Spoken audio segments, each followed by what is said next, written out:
Hello neighbors, it's Brad here at eTrailer, and today we're taking a look and installing the Roadmaster diodes on a 2014 GMC Acadia. Now when it comes to installing diode wiring, there's going to be a few different kits that you can pick up. The one that we use today has 4-pole ends on it, even though we end up cutting those off for a 6-pole, but if you are using a 4-pole end, that totally works. You can also get this kit with a few different varieties of umbilicals. That could be a straight cable, a hybrid cable, or a coiled cable. You can also get it with no ends on it, so those 4 poles are not attached. And it really depends on what you're getting with the rest of your system. Today we have a Roadmaster Nighthawk tow bar, and that comes with the umbilical and 6-pole, so you don't have to worry about that. But if not, now's a good time with your diode kit to be able to pick up those components that you may be missing. And the basics of a diode wiring kit is getting your taillights to work in unison with your RV. It's just going to send the signal from the 7-pole on your RV through the umbilical to the 6-pole plug on the front of our towed vehicle, and eventually make its way through the wiring that we ran to the factory wiring that we tap into. And your diode is simply just a one-way check valve for electric. That way you're not getting any backfeed. So as you send those light signals, whether it be running light, turn signal, or brake light, it's going to transmit it to your taillights, keeping you safe and legal. Now previously, you've probably seen magnetic tow lights before, and a lot of vehicles today just aren't magnetic. So long gone are kind of those days, and also that's one more thing to stow and wires that you have to drape forward, whereas your diode wiring, once you install it, you just simply plug in your umbilical and you're ready to rock. And as far as the installation goes, it's really not too bad. This is going to be a requirement for certain braking systems. So our Stay and Play Duo that we installed today does tap into the diode wiring. So that's something you're going to want to consider when running that wires. Just make sure you pull some up into the engine bay to be able to tap in. Other than that, you're essentially just running that wire from the front 6-pole to the taillights, taking your taillights out, splicing in, which isn't that scary, I promise you. They're very reliable, and overall, you'll be able to knock this out pretty quick. So I'll walk you through all the steps to make sure you get your diode wiring installed. So let's take a look at that. To get your diode wiring installed, it's not necessarily a very hard thing to do. A lot of it just comes down to routing the wires back to the taillights where we're going to splice in. But something you're going to want to take in consideration is what braking system you're going to be using. And today on our vehicle, we're going to be using a Stay and Play Duo, which requires tapping into the diode wiring. So making sure that we get ourselves set up to splice in to make it a little bit easier long term is totally worth doing, and that's what we're going to do. So the first thing you're going to want to do is grab one end of your diode wiring, and you can tape this up to where you're going to mount your 6-pole. Just leave yourself a little bit of extra room. That way you can tie into that 6-pole plug long term a little bit easier. You don't shortchange yourself here, so give yourself just a little bit of extra. And from here, I just zip tied it up along our base plate and made my way up into the engine bay. So I ran our wires up our bumper beam and kind of through the pocket here and just kind of past our radiator and made my way up into the engine bay. And here I just took a loop of it, taped this up so eventually we can splice into it. This should give us plenty to work with. Now something else that we're going to do is I like to use a factory ground that's in the engine bay for all of my grounds, and that way it stays consistent. If there is any wiring issues, you can track it back to that same ground. And it works twofold here because us peeling back our white wire for mounting up that ground means all the excess white wire that we have can become a jumper wire in the back for our running lights. So that way you don't have to source any extra. So I just peeled back our white wire. Where there is a factory ground located here on the inside that's going to be a 10 millimeter. So once this is peeled back, we'll just cut this, put a ring terminal on, and we'll get that grounded. With the bolt out of our ground, the ring terminal that's included in the kit is not large enough to really go around the threads. I think once you tighten it, it might, but this might be a good time to get a slightly larger diameter ring terminal. That way it can slide on here nice and easy.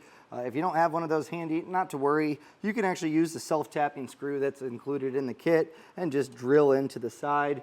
Now, when you're drilling in self-tapping screws, you don't want to over tighten it. Just make it snug. If you go any more than that, it runs the risk of rounding out those threads you just made. So again, I'll just cut my wire, strip it back. And then anytime you're making a connection that you're crimping down, once you crimp it, just give it a quick tug. That way it doesn't come loose. A lot of times you can have faulty wiring, and it's just the case of it not being crimped down properly and getting loose over time. So this will save some headache here, so that's nice and tight. I'll just go ahead and get my ground back in place.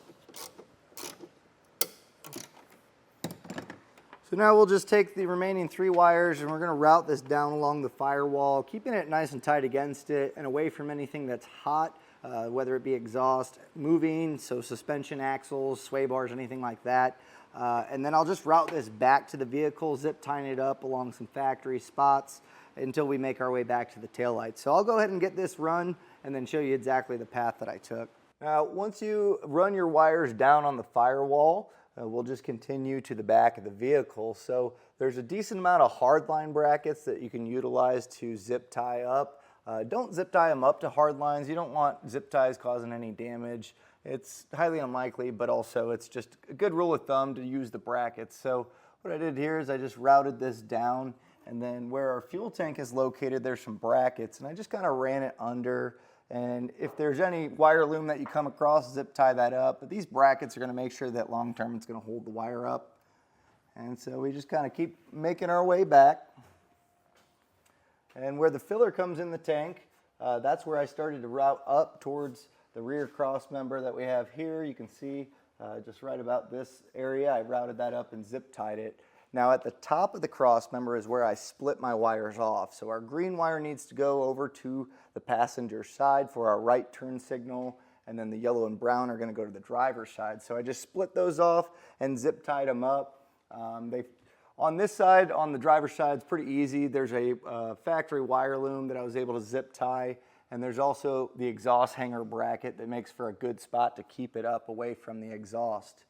On the other side, pretty similar, just kind of routed that up over, make sure to not, make contact with the sway bar, and then where that exhaust hanger bracket is, there's a hole that you can run that through, and then I use the hitch to kind of make sure it's not going to drape on the exhaust. Now the white wire is the excess that we cut off when we ran our ground. This, you're just going to want to run across the hitch. So I just zip tie that up, and that's going to be my jumper. Just make sure that you have adequate length on both sides. And so once you have everything routed near the taillight pocket like we have here, we'll go ahead, get our taillights out, and get these wires ran up. Now we're going to be tying into the factory wires behind our taillights. So we're going to be taking both of our taillights out. And in order to do that on this vehicle, there's just 2 plastic caps that we'll need to remove, and that's going to give us access to the hardware. So just a small flathead screwdriver. You'll see there's little slots. Just pop these up.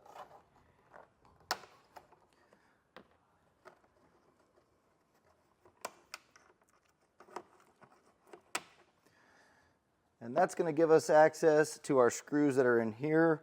You will probably need a deep socket to get to these. They're kind of tucked behind the plastic. And it looks to be that these are going to be a 7mm.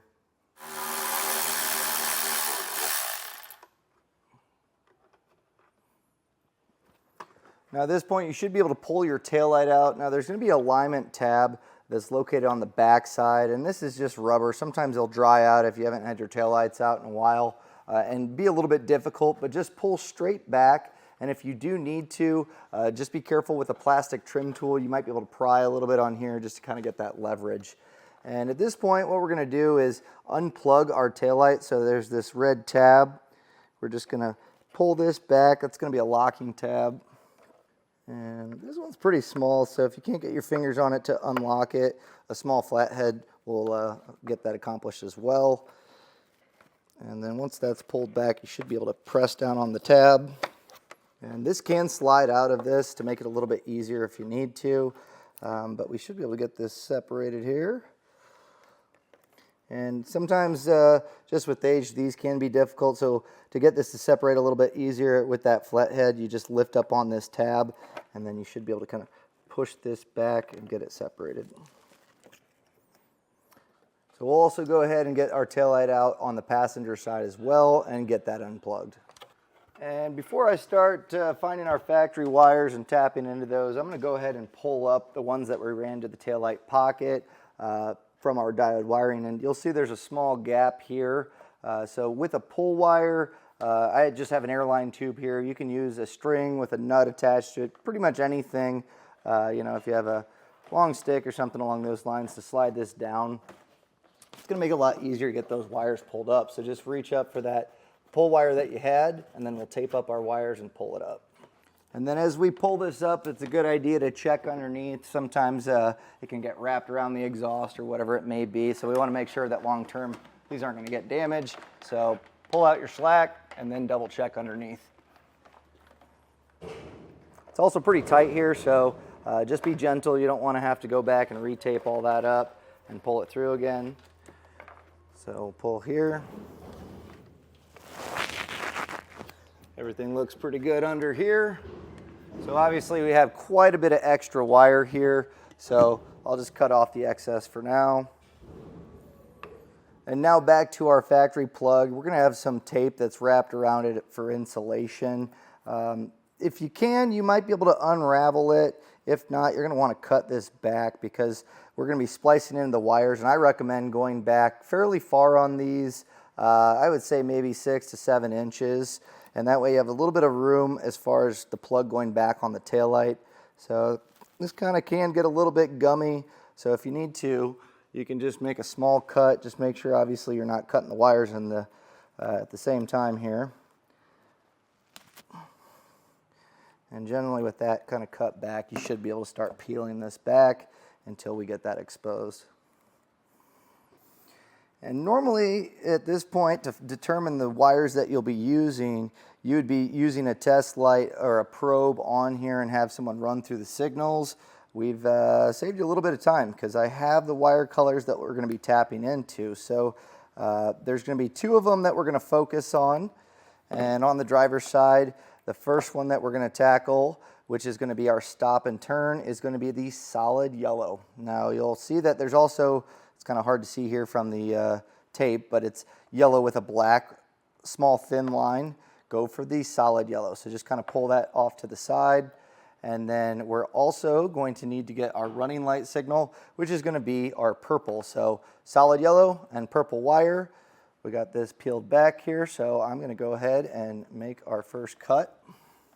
And we're going to strip back both ends. I normally go about 1/4 of an inch or so. And we'll do that on both sides. And now grab your diode, and we're going to be using 4 of the blue spade terminals. So just take off 4 of them. And that's where we're going to attach those to the ends of this wire. Now, anytime you're crimping something down, as I mentioned before, just double check to make sure that it bites on there. And these are pretty small openings, but if you can, I like to put just a small bend on our wires. It gives it a little bit more to bite into and kind of hold it as we crimp it in.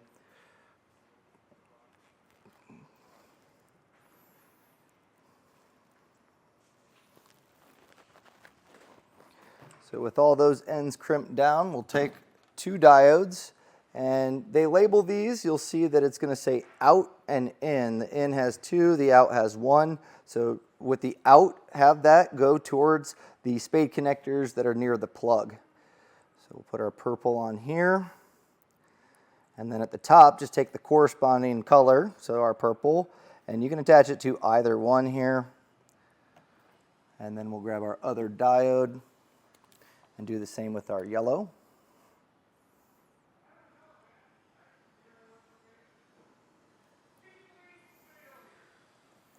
Now with those connections made, the next thing that we're going to do is with the wires that we pulled up, we're going to be putting spade connectors on these. Now it does get a little bit different here since we're going to be jumping into the running light signal from one side to the other. We're going to take our brown wire and our white wire. And I'm going to just trim this back a little bit. We have some excess.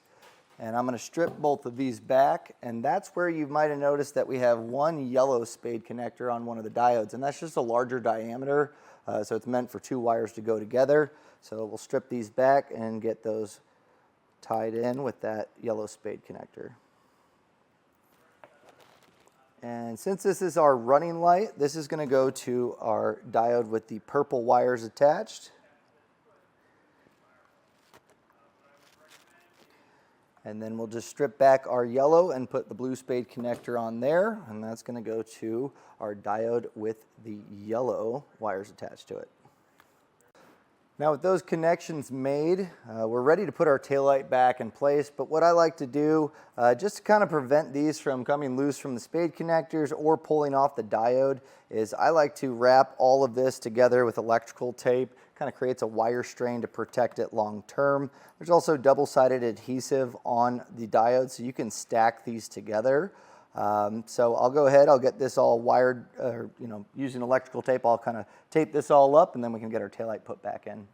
On the passenger side, it's going to be a similar concept. The colors of the wires are going to change. So I mentioned earlier, our green wire is going to be our stop and turn signal. That's going to tap into a solid green wire. Our running light is going to be that white jumper wire that we ran over, and that's going to go to the brown with a white stripe. So I'll go ahead, get these all taped up, and as far as getting the diodes installed on the back side, we are done. So we'll head up to the front where I'll show you how to tie it into a 6-pole. Now if you're leaving the 4-pole end and that's the connection that you're using for your flat toe, you're pretty well done here. But more than likely you're going to be tapping into a 6-pole, and that's kind of the most common one for your umbilical. And it's really easy to tie this into your 6-pole plug. Sometimes your tow bar will come with one, or you can just pick it up separately here at eTrailer, but this is going to be something that's required. Today we have a Roadmaster one, which is really nice quality. And your base plate may or may not have mounting tabs, but different options. These just self-tap in place, or there's also brackets available that will allow you to bolt that up to somewhere. But if you're doing a charge line, now would be the time to at least have that wire ready, because that's going to tie into this 6-pole, and we're going to be buttoning this all up, so we want to make sure that wire's in place. Since we're going to be doing the 6-pole, I'm just going to go ahead and cut off my ends on our 4-pole end. And the 6-pole plug should have a boot. We're just going to take this, slide the wires through, and we'll just kind of hold it back there for now. And then we'll strip all these ends about 1/4 inch. And the 6-pole plug will have letters molded into it that will denote exactly where these need to go. And to get the wires in place, there's these small Phillips head screws. What you're going to do is back it out to open up the spot for the wire to go, but don't completely take these out. These are real tiny, really hard to find if you drop them, and kind of equally as hard to get them back in place. So just back it out enough for your wire to slide in. And then when you tighten it down, you also don't want to get too crazy here, because it can damage the wire by putting too much pressure on it. So really all you need to do is snug it down enough to where it can support itself. So at our 12 o'clock position, I tightened down our brown wire to the TM, which is tail markers. Now moving over, we have GD, which is going to be ground. That's going to be our white wire.